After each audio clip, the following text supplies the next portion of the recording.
Transmitting to you from Old Heart Radio.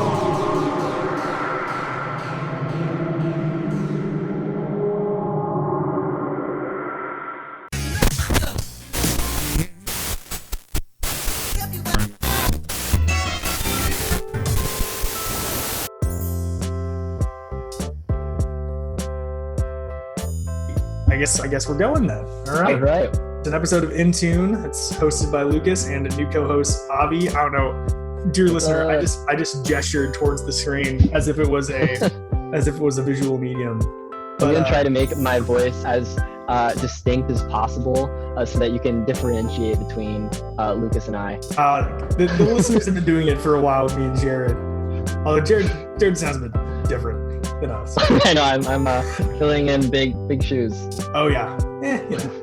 You gotta, not that big. So, we're gonna talk. Oh god. We're gonna be talking about just some music and stuff that we threw back and forth here. So when we start off with a big one, the Strokes' new album, which we were talking about, was slightly controversial. Oh yeah. This is their first album in 7 years, like full LP. They did a little EP a few years ago, but I mean, if you're listening to this podcast, you probably are familiar with the Strokes. They've been playing music for 20 years or so, maybe even a little bit longer. Yeah, I looked back at their discography. It's like their first album was released in 2001. Yeah, at least full album. Right. Yeah, that's 19 years of making music, and I feel like when you're doing it for that long, and then you have a little hiatus of 7 years, when you release that album, there's a lot of pressure and a lot of hype. That's all right, are they gonna meet that expectation that they're putting out? And the reason why we're talking about it's controversial, Pitchfork gave them a 5.7 review. So this is something I mentioned before we started recording, but I think Pitchfork is bullshit. I really don't like how they review stuff, and it feels like you have to be making a very specific kind of music to get highly regarded by Pitchfork. Mm-hmm. Otherwise, you're going to be getting a 6 or a 5 or somewhere in there, and it feels like the vast majority of their reviews. Yeah, I mean, Pitchfork essentially in their review said that the Strokes flopped with their album. And we'll talk about the actual album itself, but I think that they were expecting this grand this album that answers all questions and everything. It's I think you have to remind yourself that this is the Strokes. This is just this is a casual band that makes legit music that you can just rock out to. You don't need to think about it too much. I think Pitchfork was expecting it to be this really just insane, profound, thought-provoking. Yeah, exactly. It's you gotta remind yourself. So Lucas, why don't you talk about what stood out to you with this album? Did you like it? Did you not like it? I liked it. I mean, I mentioned this to you. I'm not a big Strokes fan. I never really have been. I never disliked them, but I was never a huge fan at all. So going into it, I was I sort of knew what to expect. And listening to some of their older stuff, I was I realized they really set the tone for some of the sort of indie alt rock that's been going on in the past decade. They were doing that in the mid 2000s. It feels some stylistically, a lot of people have been riding their coattails. So listening to this, I don't really get where the criticism's from. It sounds like the Strokes, maybe with a bit more synth going on in a few songs, and the song structure is a bit different. If I could point out one song in particular, Selfless, that was probably my favorite on the album because it was very mellow, sort of down tempo. It was pretty smooth. Yeah. The vocals on that one was insane. His vocal range is just the fact that he can go so low and then so high and maintain that for so long is just whoa. Julian Casablancas is insane. Fantastic. Singer. He's fantastic. It's and honestly, I only realized that Julian Casablancas was the lead singer of the Strokes when he featured on a Daft Punk album. That's how disconnected I am from them. That's. But going through the whole thing, I mean, looking at Bad Decisions, that totally reminded me of a vintagey rock song specifically, until you get to the end and there's a cool sort of interlude before the next song. And this is a good album to me. It's not a 5.7 album. It's I would give this a pretty strong 7 or 8 even. Yeah, yeah. You can make an argument either way. It's sort of down to tonality. If you expect something to be like, if you go into something expecting it to be moving and like triumphant and everything you ever dreamed of, you're always going to be disappointed. I agree. Yeah. And I'm glad you brought up the synth. This is what made this album stand out to me a little bit more than their other albums, is like they're kind of introducing a few more instrumental elements to it, the synth specifically, and they have some tracks like At the Door with like just insane sound. And I'm not even like that into synth. This album makes me appreciate the synthesizer. And most of the other stuff that we're going to be talking about on the podcast is a lot of like synth heavy music. Like, much more production heavy. And I feel, and I listened to something a while back where it was a band I really like called Metronomy. And they were talking about how so much of music has shifted to the production oriented, like music making. Now it's not really a band anymore. In this case, you hear like the production, the synths, the drum machines, but it's not detracting from the band members actually performing and actually playing the instruments. Yeah. That's what I liked about it. It was supplemental. It wasn't taking over. Like in a lot of the songs, the synth wasn't played as like a grand soundscape, but it was filling in like a piano would. Mm-hmm. Yeah, and if this is an okay segue to the Parcels EP. Oh yeah, totally. About really like makes me think of that when I first listened to that EP that you sent me. I Know How I Feel, which was put out early, maybe just last week, a couple weeks ago. So that EP, it's a live set of like, it's sort of like an extended version of that one song off their first album. Yeah. So listening to that was like, you could really get a lot of the production vibe and just like the like the synth drum machine like you were talking about, but it's like perfectly balanced with other instruments that you would typically have in more of like a traditional band. Like so I went and watched Parcels about a year ago, and like they have two synth players, but it's not a drum machine. It's just a really clean, on point drummer. Oh wow! They're like a proper band setup. Like they got a dude playing the bass, dude playing guitar, and like I'll have to send you their first album because it's on the money. And definitely the live version of that was a bit more production heavy, but like it's really on point what they've been doing. And what's interesting is that you can totally see the pieces of what they do that come from inspiration from like the Strokes and bands of that era. Because like Parcels only came up like maybe 2 years ago. Like they even started making stuff. So yeah. And this EP in particular, I'm going to find myself listening to it a lot in the coming days. It's just like, so like you said, it was one song from a previous album that they kind of like extended and recorded live in studio. And what's so cool about this EP is that it is 3 songs, but it's essentially one song. It's a seamless transition from the first song, Red Line, into I Know How I Feel, which is like the main title, into the third part, which is Elude. And it just was like, when I first listened to the EP, I wasn't like paying attention to the timestamp, and then I like went back and I noticed that it was already in the second song. I was like, when did that happen? It's done. That's sort of the beauty of some of the live albums. Like I'll have to send it to you, but there's a artist that I really like named Tourist, and he released all of his albums flow like that, but he released a full album of a live set he did like 2 years ago, and it is like you can tell it was actually like live somewhere because you hear the crowd in the background and stuff, but everything's just very cleanly flowing together. It's so cool. Satisfying to listen to it. And it also takes a lot of expertise to do it. I think one of the things that definitely is similar between the Strokes album and like what Parcels does is the sound is so full, like there aren't gaps in it. You can hear everything going on, but there's never, like, for lack of a better term, downtime, but like it's really filling the space that it's in. You can tell that seeing something like that live, like it would fit perfectly. Yeah, I mean, I could hear, I don't know how many members are in this band, but I could hear just like so many different instruments, especially in Redline, because the way that it's kind of set up, it's like building up. Each instrument comes in one at a time. The synth is first, and there's like the bass line and the drums, and like, so it's like maybe there are only like 4 or 5 members. There's 5 of them, I'm pretty sure. 5, yeah. but it's like each instrument you can hear so well, and it just is like none of them are drowned out. Yeah, So, I think, so cool. and even like sort of buying into that element further, there's in Redline, there's that like ba ba ba ba that's going on through a lot of the song.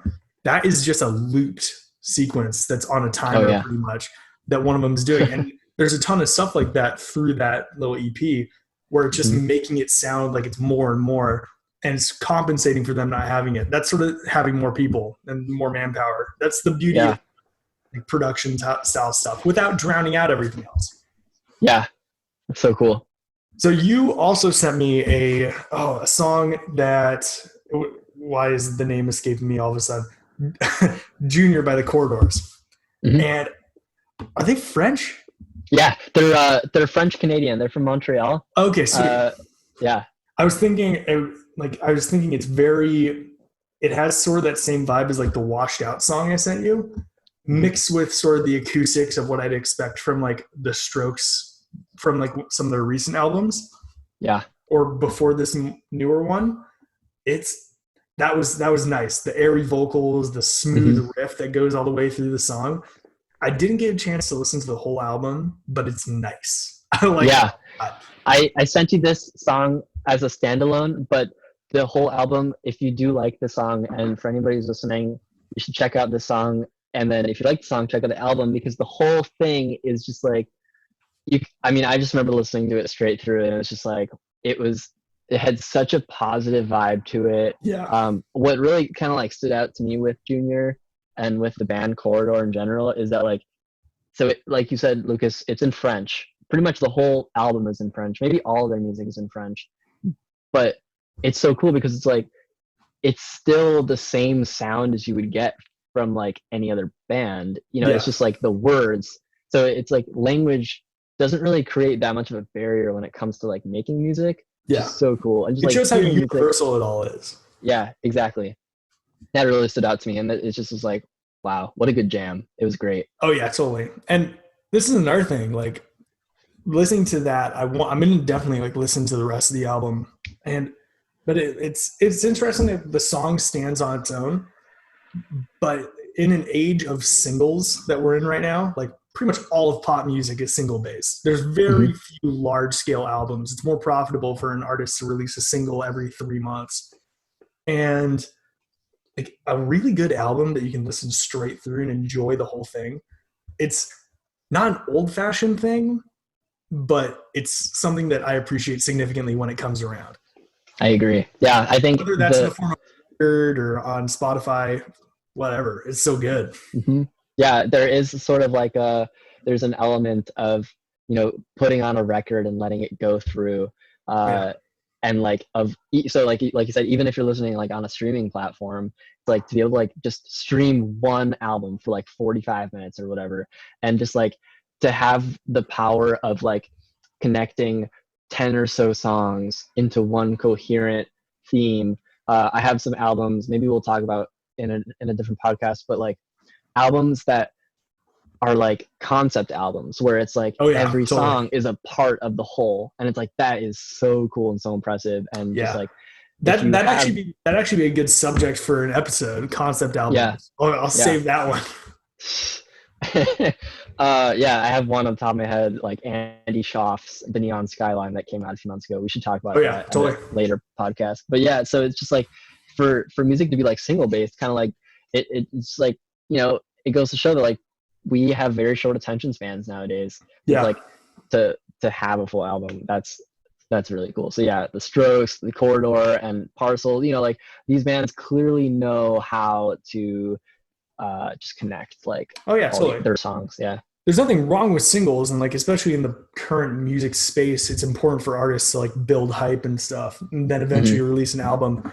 But it just feels like with music overall, and especially in specific genres, it's just like an artist that's made like a few hundred songs and like there's one album, I think that's a great segue into the song "The Difference" by Flume and Toro. Oh, dude, Flume! You sent me that, and I got so excited. I'd listened to that song before, and I love Toro. and I love Flume. Flume got me Yeah. into sort of the music space that I like now.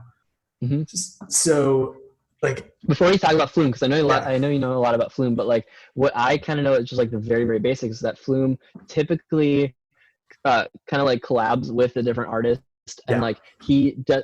I could be wrong, but like, does he put out like albums, or does he just do like a single with an artist and then move on to like a different artist? He does a mix of the two. He Okay. definitely has, as of late, I think in the past year or so, he's done a handful of like single releases. But the Mhm. beginning of 2019, he released a mixtape that was like 23 songs, all that he Mhm. made, that flowed seamlessly between each other. And he's Nice. released like 2 or 3 other albums as well. But in between, interspersed, he works with a ton of other artists. And Yeah. even on those albums, there's a lot of collaborators. Mhm. And like, and sort of the same thing with Toro. He's released a handful of albums, and he consistently works with other people, whether that's Flume, Chromeo. I've seen him in a handful of stuff. Mhm. So, Yeah, that song was so good. It's one of those songs where like you just like remember the feeling you get when you listen to it for the first yeah. time. It's just like so powerful, so good. And it's just like one of those songs where you just can't help but like dance a little bit And when you're also, listening to it. it's short and sweet too. Mhm. Its song structure is akin to like those short '90s rock songs, Yeah. more so than like an EDM piece. The Yeah. and it's so this is what's interesting for me is that Flume has had like a weird sort of change as an artist. Right when he started, he was very like, he wasn't spending much money on his gear. He hadn't bought many sounds. He hadn't really set himself up with much. And he was very percussive, very aggressive. And then he released his second album, and it was very smooth, very ethereal, very bright. And then as of recently, he sort of went back to his original style, which is sort of what we hear in the difference. It's way more hard hitting with its percussive samples. Like the drums in it are like overblown, sort of like exploding out the speakers. And like the synth is very like scratchy. Mhm. It's as if like the synth has like a vinyl effect over the top. It's pretty sweet. And he's evolved a lot as an artist. Mhm. Specifically, Yeah. he works with Chet Faker from time to time, and there's some of his best songs are that collaboration. Yeah. They definitely made me just kind of like inspired to check out some of his other music, but also I'm interested in checking out that album that you mentioned that like just flows. Oh yeah, You know, totally. That one's but called yeah, Hi. This is Flume. It came out at the beginning of last year. On the cool. money. It was one of my favorite releases last year. Yeah, that's awesome. And then Toro y Moi is, what I definitely knew him a lot better than I know Flume, just from all of Toro y Moi's music, and that Yeah. also is like so diverse. He puts He's out like, done so many different things. yeah, His like his indie his rock style changes albums. every album. Yeah, it's just so cool and just like really goes to show the, I don't know, just expertise that this guy has. Like, On an and old episode of Intune, I talked about over the summer, he released an EP of like 4 ambient songs he made with Smart Water. oh, I didn't know that. Yeah. That's so cool. Like I think it was called like Smart Music or something like that. And it's I was so just like confused by it. But Hmm. he's a phenomenal producer, and his album Outer Peace that came out at the beginning of last year is really good too. Hmm. Yeah. So you want to talk Washed Out? Some of Yeah, the sure. relatively local people from where Oh, we're really? at. Where are they? I They're don't know. from down south. They're from Portland, I'm pretty sure. Oh, It's an yeah. hour away Sweet. from us. Yeah, that's really legit. And you Yeah, can tell with the watch. music, it sounds like I'm walking through Portland, Oregon. Oh, yeah, that's the vibe you get. Oh yeah, totally. That's cool. I definitely appreciated the song. The only like songs that I was familiar with Washed Out before I listened to this one was some of their older stuff from uh from like I think their album Paracosm, if that's how you pronounce it, like 2013. Yeah. And I know that what you're is talking such a different vibe than this song. Yeah. Back then I feel like Washed Out did a lot of like more of like distorted, more of like traditional band instrument based music, but this song that you sent was like definitely the production was like super tight. It was really Yeah. crisp. It was really like dreamy too. It Yeah. was like very well-defined sound. It seems like they're going back to their, or I don't know if it's a single guy at this point, or if it was ever a whole band. Okay. I don't really. I've Watched Out has always like been on my peripheral, sort of like the Strokes, since I really started getting into music, and like I definitely listened to more of the Strokes than Washed Out. But Life of Leisure, his EP from 2009, it sounds a lot more like that than like Paracosm or Mr. Mello's two most recent albums. Okay. Yeah. It's definitely like a stylistic sort of backtrack. Not to say it's a bad thing. I like the song. I like the sort of tom drums he's got going through it. It's very sort of like sort of it reminds me of a lot of like 80s like ballads. Excluding how the vocals work, the cool harmony going on, how he's repeating his own voice over itself is sweet. Yeah. And these are all things that I didn't really necessarily pick up on, but you did, because you do a lot of like music production, and that's something that's a kind of a hobby that you're interested in. Yeah. Which that's actually something important I wanted to briefly talk about, is that we both try our best to make music in very different forms. Like I do production, like keyboard type stuff. You're a guitarist and vocalist. Yeah. So definitely more like singer-songwriter sort of vibe. Yeah, totally. I mean, like I've lived in the realm of like electronic production for like 5 years now. Just really like I fell in love with it coming out of high school, like in my last year of high school, and was like, hey, it attracted me because it was really close to, it's the closest thing in my mind to like orchestral music in the modern day. When it's done well and when it's like super ethereal, it reminds me of that. And I was a huge orchestra nut until like my last year of high school.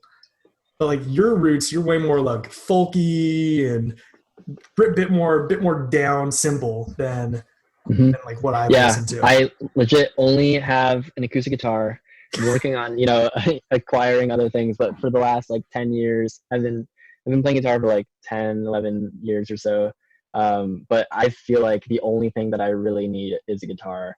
And, as time progresses, I'd like to establish a little bit of like a way to record it really nicely, but like that it's still like, I feel like with just a guitar, you can kind of get so many cool different sounds, especially paired with like vocals and everything, without having to layer like a ton of tracks. You can get a sound. But also, on the other hand, the way that you produce music, which is kind of like the opposite, is like kind of incorporating a lot of different sounds. Everything's complementary rather than like a set. Which you can get. There's merit to both sides. Exactly. And I feel like it's cool that we're discussing all of this music from those different perspectives that we have. I mean, like listening to your stuff when you're live streaming on your Instagram, it works. I mean, you don't have a mic or anything, but just playing guitar and you singing, it's very nice. Thank you. Yeah, definitely. That guitar is like the guitar is like so synonymous with music culture at large. It's just a beautiful instrument. Mm-hmm. Thank you. Yeah, it's definitely something that it is, for lack of like, I just don't have the right equipment for it yet. But I do have, I'm gonna do a little self promotion here. I have an Instagram account for the name Lemon Leaf. That's the name that I produce music for. But y'all should check it out if you're interested. And that's my self promotion ends there. We'll plug it one more time at the end of the show. I think we got one more to talk about. I think you sent me one more thing. Oh yeah, we talked about Flume. We talked about the Corridors. We talked about the Strokes. Touch Sensitive. I sent you that EP as well. The 36th level. How do you feel about that?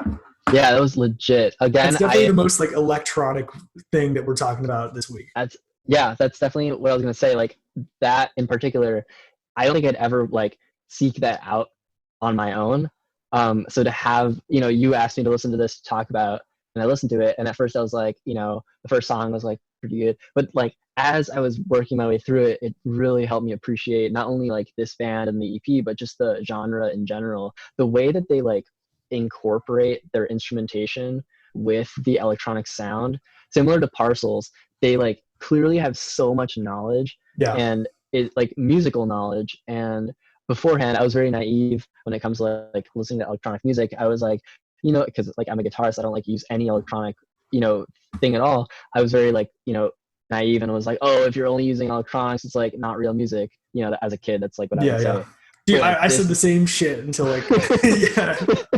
Like this is like, whoa, it really like disproves me on all those levels. So this is like a really cool like starting point for me. It's pretty funky too. Like it's definitely calling back to the time period in like the 70s and like the Earth, Wind and Fire type stuff. You got that smooth bass line. The dude Touch Sensitive, he's a Australian DJ primarily, but he produces his own music on the side. I think he's been working for like 20 years, but he's only released like one album and like 2 EPs. And he just tours and does DJ sets. But for this album, I know he used a Moog, which is kind of synthesizer that's synonymous with like old school funk music. Oh, cool. And it's where that very like bouncy sort of bass line comes from.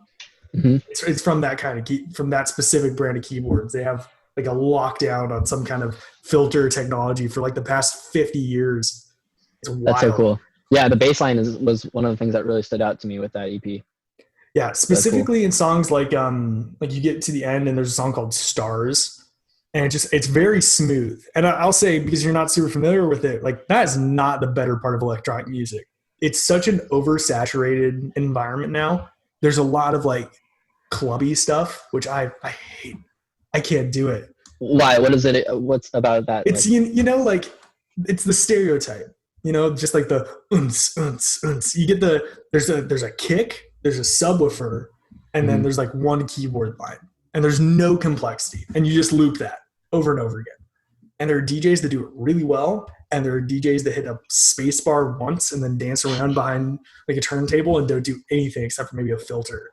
Like, and there's more of that when it comes to producers than there is of anything else. So I think when I listen to more electronic leaning music, it's not because it's like partying music. It's because it complements or expands upon the ideas of a genre that I already like. Like I was raised on like Parliament and Earth, Wind and Fire, and then some classic rock until like I discovered like the End up in Seattle, that radio station. Until I discovered them, I was just listening to classic rock and like 70s funk and like Muse. That was all I was listening to. And like that is my essence there when it comes to music. And I really only listen to electronic music that actually takes stuff from other genres and uses it to complement it, rather than just be hitting a space bar and just be like jumping around. You know? It's a fine line. You can really tell when somebody's doing that. So with Stars, that final song on that EP, you feel like he's able to pull it off in a different way? Totally. It's got that, it's like swooping. It's definitely got that funky bass line, and just the feel. It's sort of like what you described with the difference. It's one, like the entire EP, you can sort of feel yourself moving a bit to it, right? Yeah. It's like if you're not feeling that, I sort of don't know what you're listening to, right? Like I don't know where you're coming from. There's something missing. No offense. If you don't like it, you don't like it. Listen to whatever you want to listen to. Yeah. Yeah, and all the things that we discussed they have common denominators, but a lot of them are pretty different. Yeah. In and of itself. And let's just note to the listeners, in this case, it's some new music, but then it's also stuff that we just like. And I think we're going to be leaning a bit more towards and following up future episodes. We're going to try and lean more towards like staying in some kind of theme. This one was more so, this is the stuff we like. This is the stuff that we're down with. Looking at it now, actually pretty much all of it's recent. The Washed Out, Parcels, Flume, Throwing and The Strokes all came out either in April or March of this year. And then Touch Sensitive and Corridor were both from this past fall. This is all pretty recent. It is. And we'll be trying to keep up with some like relatively new stuff. Maybe trying to talk about some other subjects in the music industry too. Like that concept album, we gotta do that. Like concept albums, like the commercialism of music. Like pop music sounds the way it does. It's fascinating. There'll be more coming.